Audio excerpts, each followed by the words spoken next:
Hello there, welcome to the Saroy channel wherever you are in the world, and so much love to each and every one of you. How are you doing? I do hope you're doing remarkably well. I'm doing great, thank you very much, and I'm so glad you've joined me for our story tonight. But before we get started, don't forget to subscribe to the channel. Click the notification bell and the thumbs up, and let's get started with our story. Dear Sarah, and all your lovely listeners. My heart was pounding in my chest, so loudly that I could hear it in my ears. I felt like a guilty man, robbing a bank vault, terrified that my treacherous crime might be unearthed. My breathing had become fast and furious. I was a reasonably fit man, who didn't exactly tire easily from arduous physical activity. Ostensibly, it was the tangled web of my personal emotions that was weaving all kinds of precarious knots inside of me, that had sent my physical body into quite the spin. So much so that I might as well have been climbing Mount Everest, as the grievous weight of what I had done all those years ago was now pressing heavily upon my heart with such a forceful, almost crushing guilt, as if I was carrying 100 invisible backpacks along with me on this intrepid journey. By all accounts, these feelings were made 1,000 times worse for me, finding myself again in this part of the world. The familiar smell of pine needles was bringing nostalgia back to my door, with a violent burst of wistful memories that I couldn't ignore, and despite the passage of time, I had never been able to blot away. Some of my recall was pleasingly sweet and very beautiful. Why had I come back after all these years? What on earth was I expecting to accomplish by spying on Missy and her children, and taking a brief look into her world, rather like pulling back a curtain and looking into somebody else's life, or shaking up one of those Christmas balls and staring into the snowy scene of a pretty picture that you are so far removed from? I almost felt as perverse as a peeping Tom, but the restless spirit inside of me had persuaded me to do this. I had come all this way from Houston in Texas to be here now. Maybe it was a very foolish thing for me to do. It probably was. Life had moved on with a dogged efficiency, as it always does, for time waits for no one. The world had continued to rotate around and around on its axis. People everywhere, whoever they were, had adapted to the changes that life had brought upon them, whatever those changes might be. Husbands who had lost wives, wives who had lost husbands, even beloved children or much-loved family pets that were sadly extinguished from their lives. Somehow these people had stoically, very courageously picked up the pieces of their lives. As impossibly difficult and tumultuous as it may be, they had invariably been forced to make the best of a bad situation. They didn't have a choice in the matter. That's what they had done, some invariably faring better than others. But, in general, human beings are remarkably resilient. They have admirable ways of picking themselves up, even when they fall down. So I had great faith in Missy, that she would have done much the same, with her indomitable courage.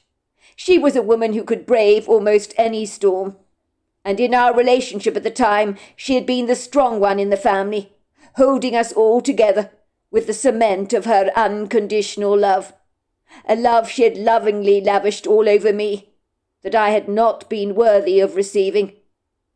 I, on the other hand, had been the coward in the relationship. There is no other word for it. I was a loser, looking for an easy way out, an escape from the shackles of life.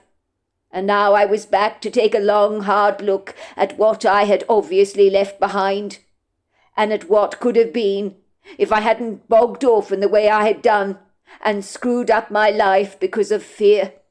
Let's not kid. Fear can cruelly damage our lives, sabotaging us from making any progress and robbing us of the quintessential ability of taking risks that might just be the very making of us. You hear about it all the time. People who took a risk on an idea. Years later they had millions to show for it, due to their conviction and courage. So they had pursued something, despite the obstacles that were thrust on their path, which they gallantly overcame, refusing to allow the curse of doubt to bring them down. I guess it was a mixture of curiosity and intrigue, a desire to know how Missy and the children were faring after all these years, that had brought me into the wood grove today. Although my children would now be in their late teens by now, it had been that long since I had come to this part of the world. I knew Missy was still living in Tumbledown Cottage, as my mother, who regularly saw her grandchildren, had informed me. My faithfully loyal mother, known to her friends as Hattie, had kept storm about my whereabouts to Missy, saying she had heard absolutely nothing from me, since I seemingly disappeared from their lives, never to be seen or heard from again. My mother would have done anything to cover my tracks, as like any devoted, long-suffering mother, she'd have easily taken a bullet for me, if needs must. Missy had inherited Tumbledown Cottage from her grandmother, who she'd always called Gammy, as she had not been able to pronounce the R sound in the word granny when she was very little, and I guess the name just stuck. Tumbledown Cottage was bequeathed to her when Gammy had died in 1992. Missy had absolutely adored Gammy, and it hit her hard when the old lady keeled over and died on her favourite rocking chair on the wraparound porch at the back of the property that overlooked the wood grove. It would seem on the day she had died she had looked so serene and peaceful that Missy had thought her grandmother was fast asleep. It had come as quite the shock to her that Gammy had died sitting back on her favourite chair, admiring the view. But as far as Missy was concerned, it was a great way for the old lady to go. Tumbledown Cottage had earned its name because it had a crooked chimney, and also looked as if it was slightly lopsided on one side, almost as if the original builder of the cottage had been a little short-sighted when he had been building the place, or maybe half-cut. This was a long-standing joke with Missy's family. Whether it was true or not, I have no idea. But regardless, the builder had managed to build Tumbledown Cottage at a rather odd angle, so it looked as if it was sliding off the land.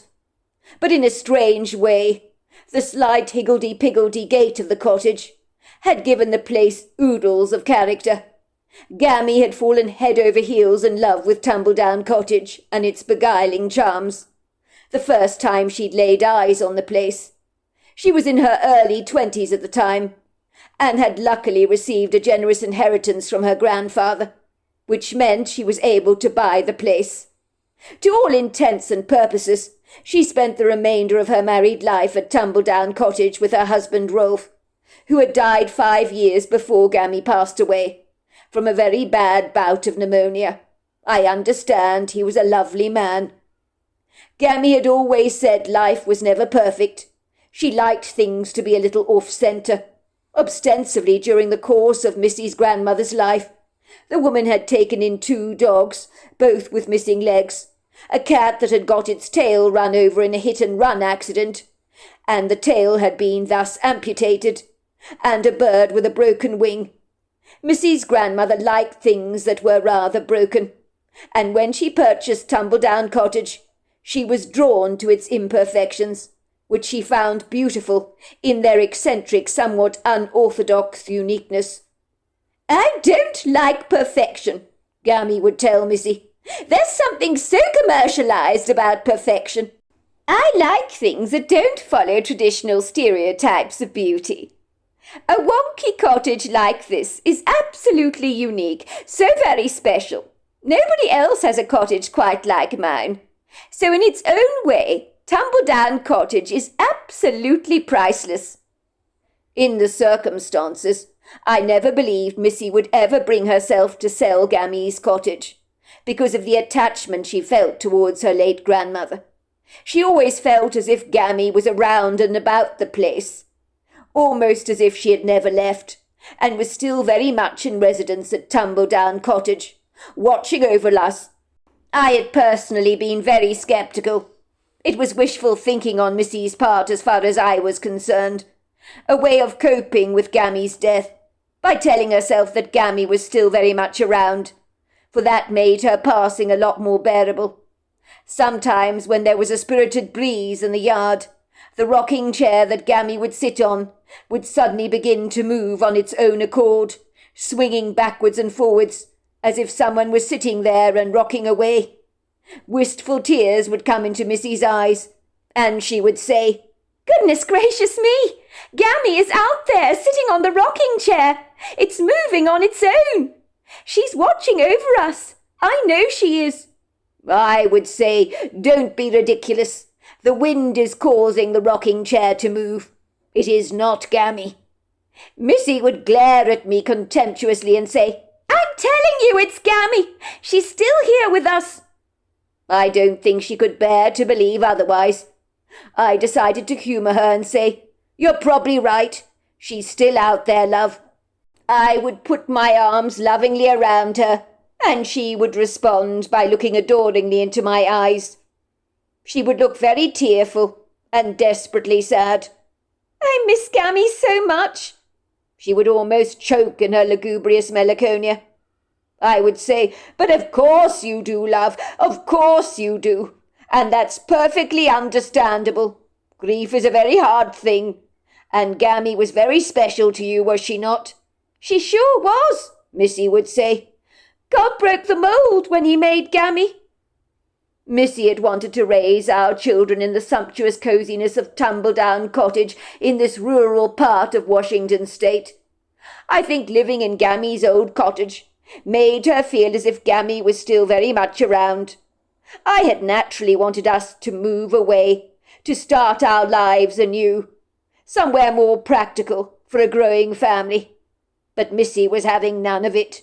She resolutely told me with a fierce determination that this is where we would raise our children, and she wouldn't have it any other way. For all I knew, with 15 years under her belt since I walked out of my family's life, Missy could very well be in a serious relationship by now, with a devoted, loving man, far more deserving of her than I had ever been. I knew nothing about Missy's relationships, as even though my mother saw her regularly when Missy dropped off our children at my mother's house, and they would spend valuable time with their grandmother, she had never told my mother even once about the personal details of her life, or if she was actually dating someone. She was as elusive and ambiguous as a closed book, as far as that was concerned. But then again, Missy was always a reserved person, who kept the matters of her heart close to her chest. She never aired her dirty laundry, even to close family members. She had always been a lady in that regard, and for her talking about the intimate details of her life was exceedingly vulgar. If Gammy was alive, it would have been a different thing altogether, for Missy had told Gammy everything. In truth, I don't think Missy fully trusted my mother. They had never been particularly close. I think she secretly surmised that my mother knew a lot more about my disappearance from my family's life than my mother cared to admit. I had learnt from my mother Missy and the kids were doing very well, and that had given me peace of mind. It made it easier for me not to be burdened by my guilt of having left them in the way I did. By all accounts, Missy was happy, and that was all that mattered as far as I was concerned, and so were our children, although they were grown up by now, in their teens. My mother never made me feel condemned or ashamed for walking away from my children's lives, although having said that, now they were teenagers. She would say to me, "You did what you did, son. It felt right for you at the time, didn't it? You were very relieved to escape the pressure that Missy was putting on you." Well, that was true. In the 15 years I'd been away, I had missed Missy dreadfully, and after having dated other women, I knew Missy was a valuable jewel, but it was too late to pontificate with the burden of what-ifs. I had made my choices that had driven me away from Missy's life, and regret was an indulgence I could ill afford. I hope, Hattie, that you really are as clueless as you claim to be, as to the whereabouts of your son, Missy had said to my mother, eyeing her suspiciously through narrowing eyes, as if to say my mother wasn't fooling her for a single second.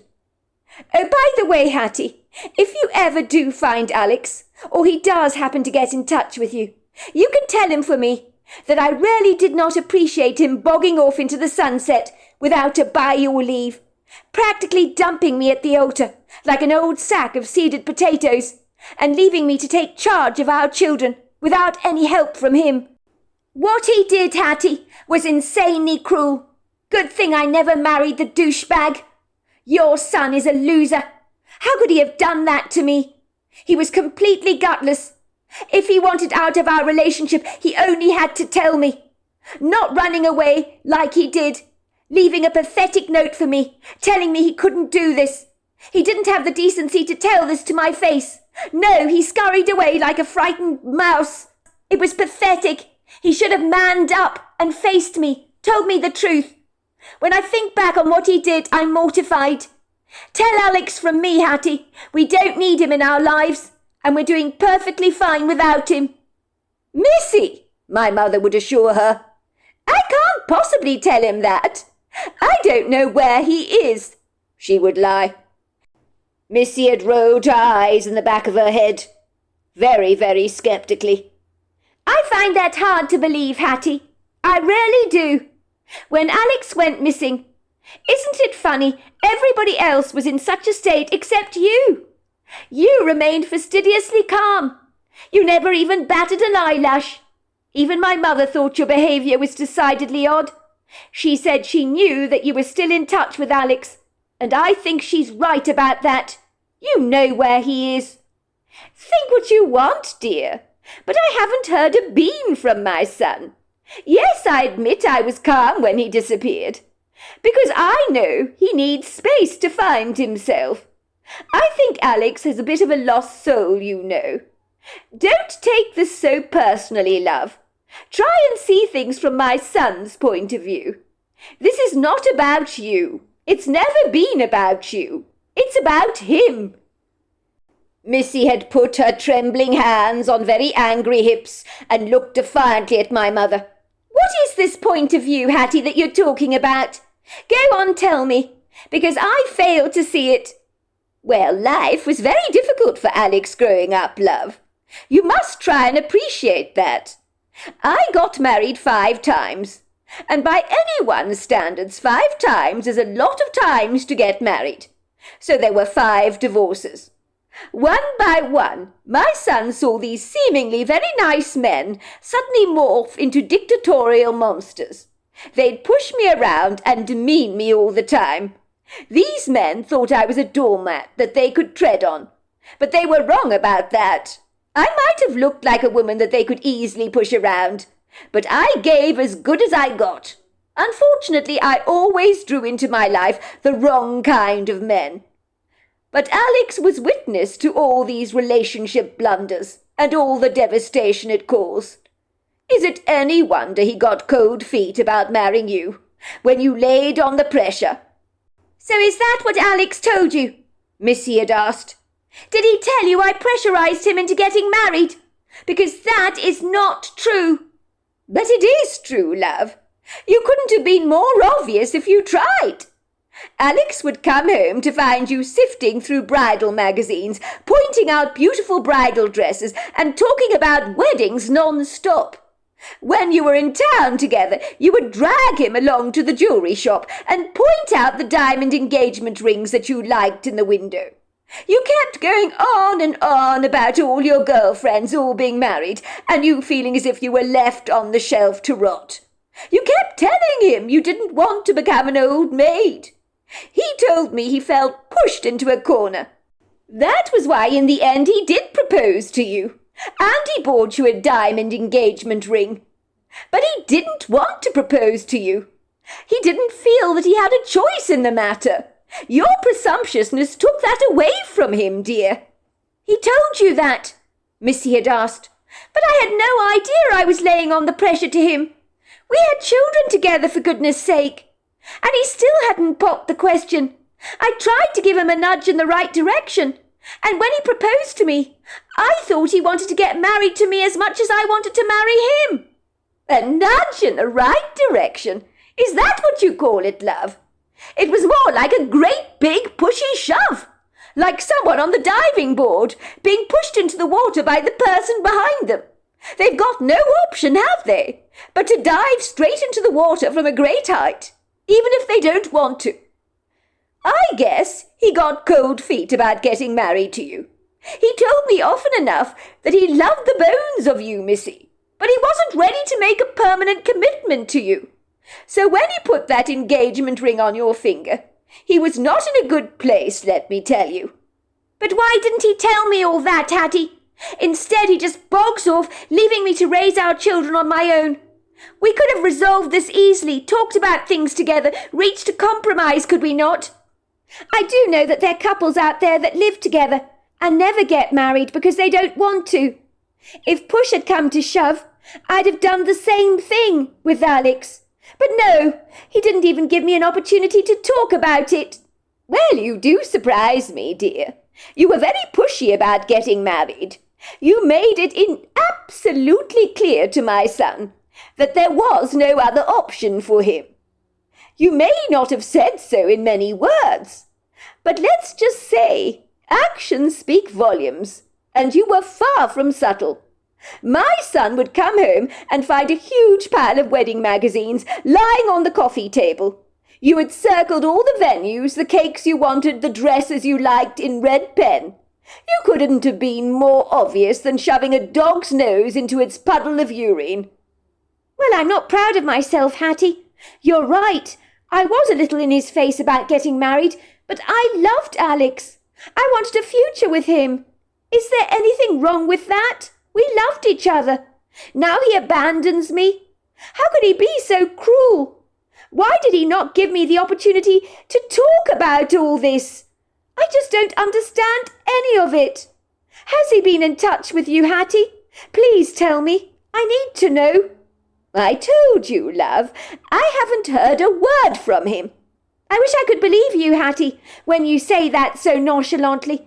But I just don't buy it. My mother's right. You know exactly where he is. But you refuse to tell me. The police aren't any better, of course. They won't help me find him.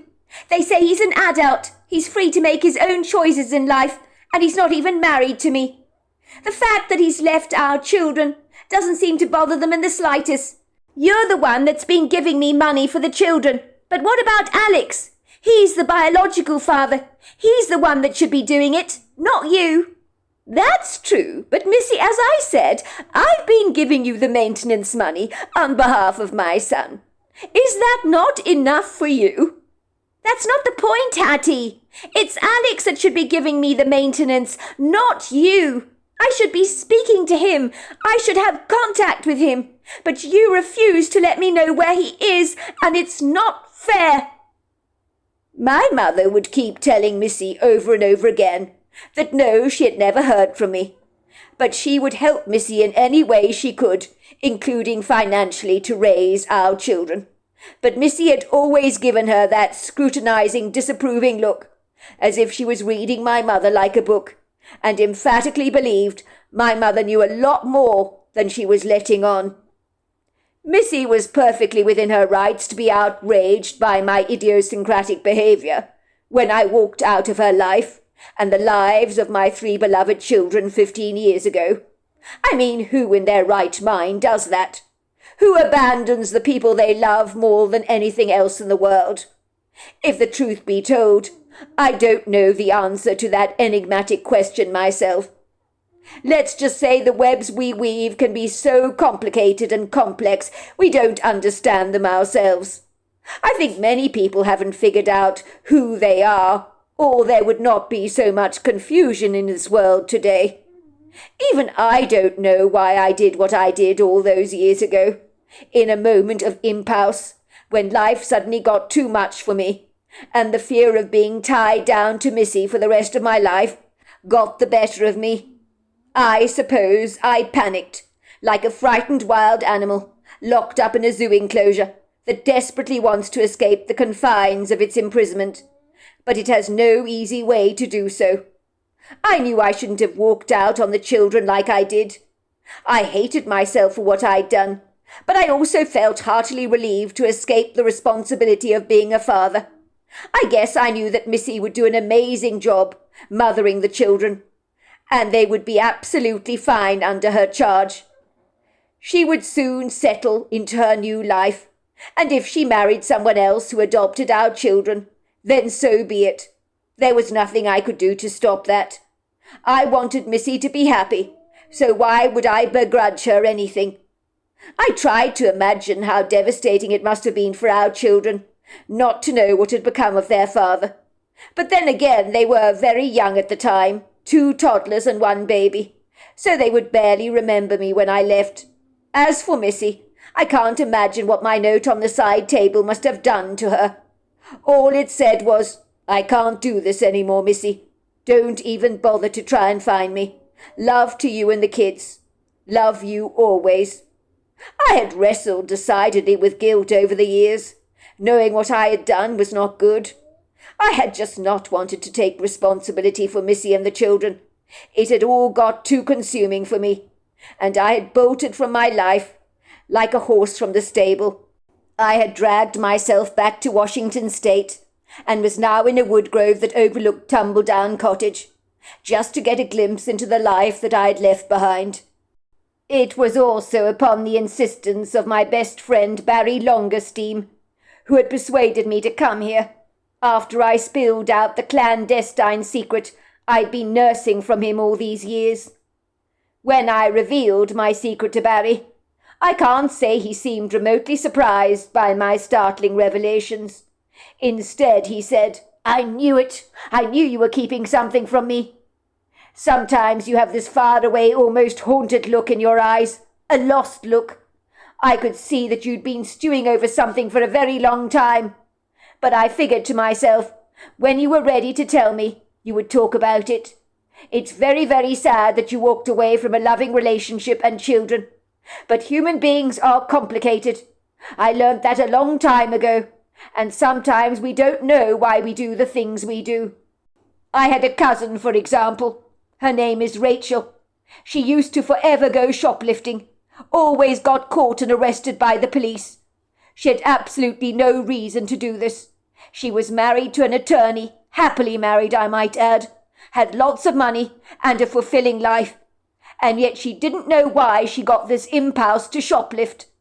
She wouldn't even take things that she didn't even particularly like. I remember one time she actually stole some pig ears from the butcher. Finally, she went to see a therapist about her problem, who told her she stole things because she wanted to get into trouble. She felt she deserved to be punished for having life so good. After she understood that she wanted to hurt herself because it gave her a feeling of relief, like people who self-harm, she never shoplifted again. "Wow, that is quite some story," I said. "But you do make a good point, Barry. Sometimes we do things we don't understand, for reasons unknown. That's why no one can condemn you, bro. No one can judge you. If you want my advice, if you need to take a look at your old life, then for goodness sake do it. No harm done as far as I'm concerned.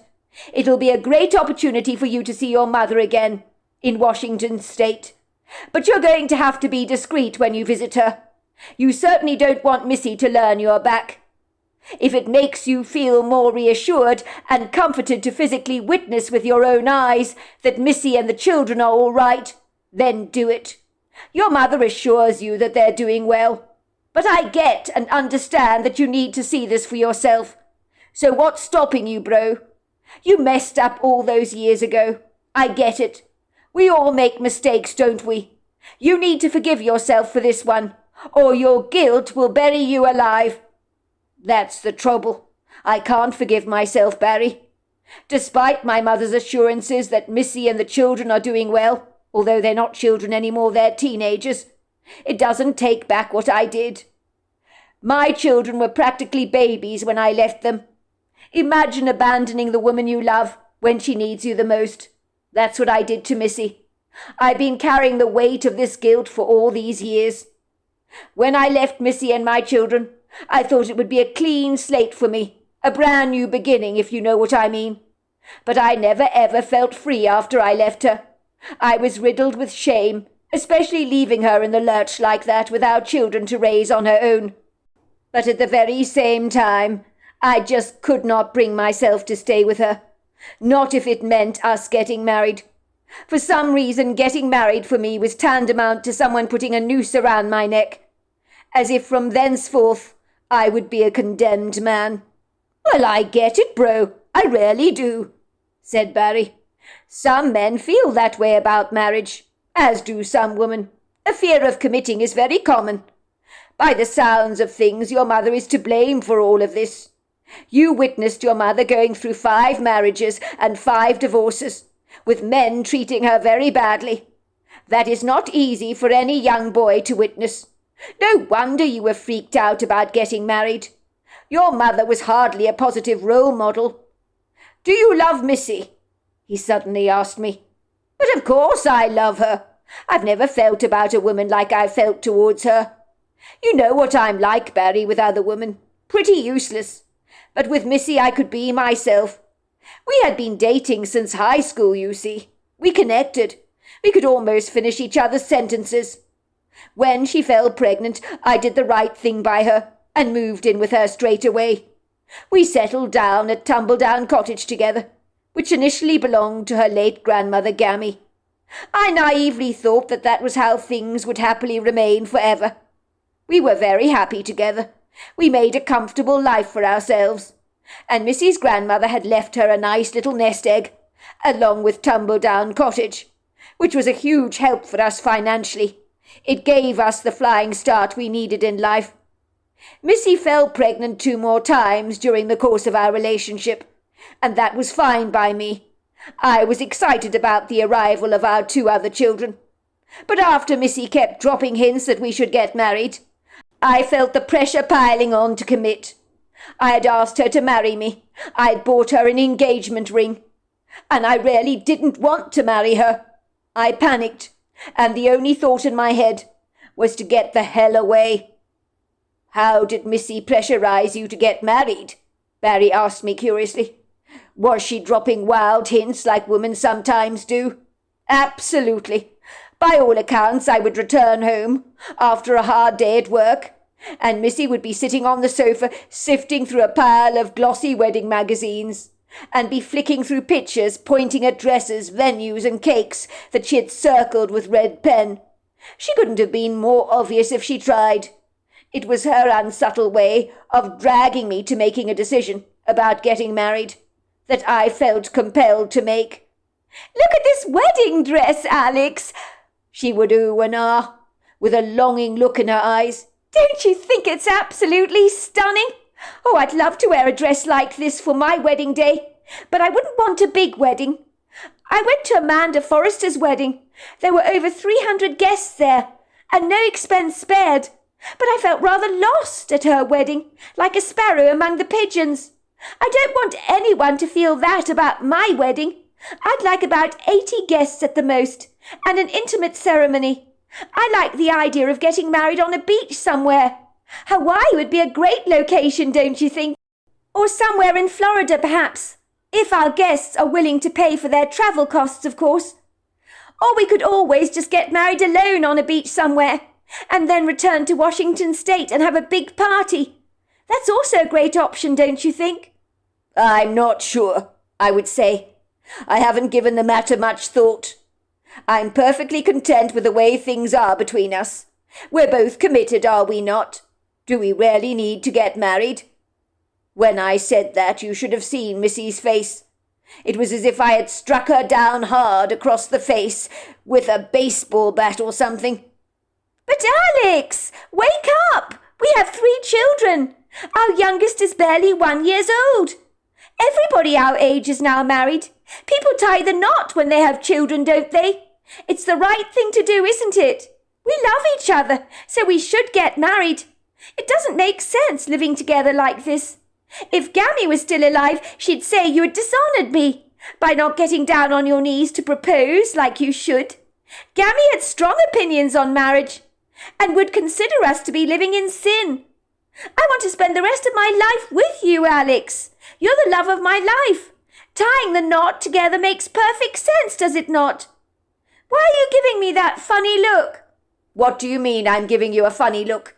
I said, my skin burning the colour of a bright red fire engine. You look as if I've just told you that your mum died. Goodness gracious me, Alex. I can't understand you.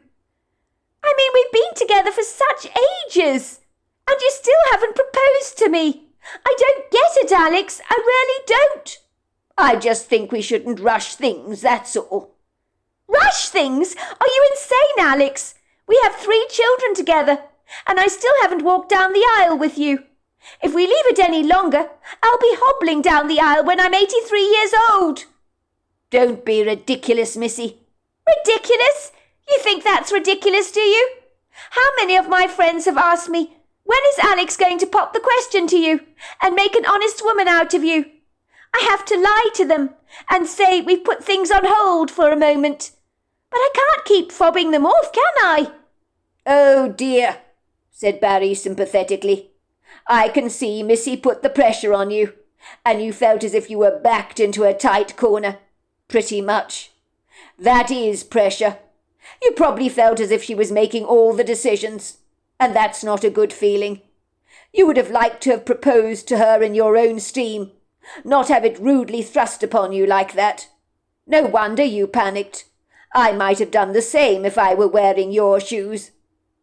Don't get me wrong, Barry. I do understand why Missy wanted to settle down to married life with me. Besides, we loved each other and were happy together. Furthermore, we had 2 toddlers and a 1-year-old baby, so getting married was the obvious thing to do. So I dutifully went off and bought an engagement ring for her. I took her out to dinner at an exclusive restaurant, and I asked her to marry me. But do you know what? I felt no joy doing any of this, because it was forced on me. Well, of course you didn't feel any joy. Anyone in your circumstances would understand that. So there we are. That is the end of part 1 of our story. Part 2 is tomorrow night. I look forward to you joining me then. Until next time, goodbye and good night.